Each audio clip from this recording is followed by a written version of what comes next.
News 3 ప్రాణాలు కాపాడాల్సిన ప్రభుత్వ ఆసుపత్రి ప్రమాదకరంగా మారింది. మండల కేంద్రమైన రాయవరం ప్రభుత్వ ఆసుపత్రి శిథిల వ్యవస్థకు చేరితే గోడలు పైకప్పు పెచ్చులూడుతూ ఎప్పుడు ఏ ప్రమాదం జరుగుతుందో తెలియక అటు సిబ్బంది ఇటు ప్రజలు భయాందోళనకు గురవుతున్నారు. మండల కేంద్రమైన రాయవరం ప్రాథమిక ప్రభుత్వ ఆసుపత్రి భవనం శిథిల వ్యవస్థకు చేరుకుందని గ్రామస్తులు, ఆసుపత్రి సిబ్బంది కలిసి మండపేట శాసనసభ్యులు వేగుల జోగేశ్వరరావు దృష్టికి తీసుకువెళ్లారు. ఎమ్మెల్యే జోగేశ్వరరావు ఆదేశాలతో డాక్టర్ బిఆర్ అంబేద్కర్ కోనసీమ జిల్లా రామచంద్రపురం డివిజనల్ అధికారి సుధాసాగర్ ఆసుపత్రి భవనాన్ని గురువారం రోజున పరిశీలించారు.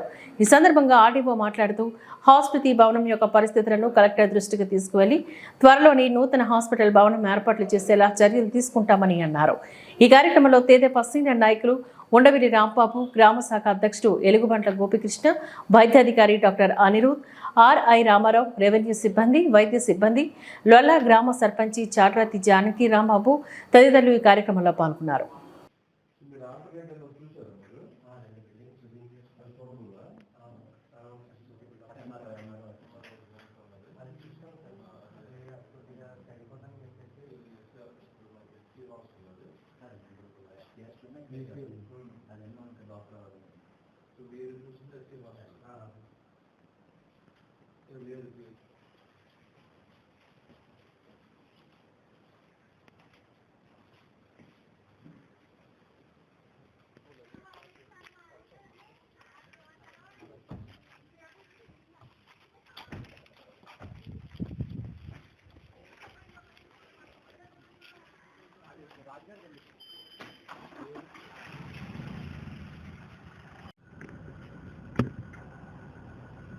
మన రాయవరం పిహెచ్సి బాగా శిథిలావస్థకు చేరుకుండడం వల్ల అక్కడ వాళ్ళు కనీసం అంటే రోగులను చూడడానికి కానీ లేదా ఆపరేషన్ థియేటర్ కానీ అవన్నీ కూడా ఈ చిన్న వర్షం పడినా కూడా లీక్ అయ్యి మొత్తం గోడలు ఈ అంటే కరెంటు దానికి పాస్ అయ్యి షాక్ కొట్టే పరిస్థితి ఉన్నందున మెడికల్ ఆఫీసర్ గారు లెటర్ పెట్టున్నారు.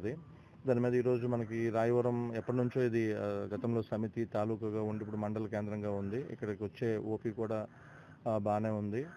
సో అందుకు ఇక్కడ మనకి నిరుపయోగంగా ఉన్న ఎస్సీ హాస్టల్ ఇక్కడ గతంలో హాస్టల్ నిర్వహిస్తుండే వాళ్ళు అది మనకి మెర్జింగ్లో ద్వారపూడి వెళ్ళిపోవడం వల్ల ఇది ఖాళీగా నిరుపయోగంగా ఉంది, చూడడమైంది. వీళ్ళకి కూడా అది ఫిజిబిలిటీ ఉందని తెలియజేస్తున్నారు.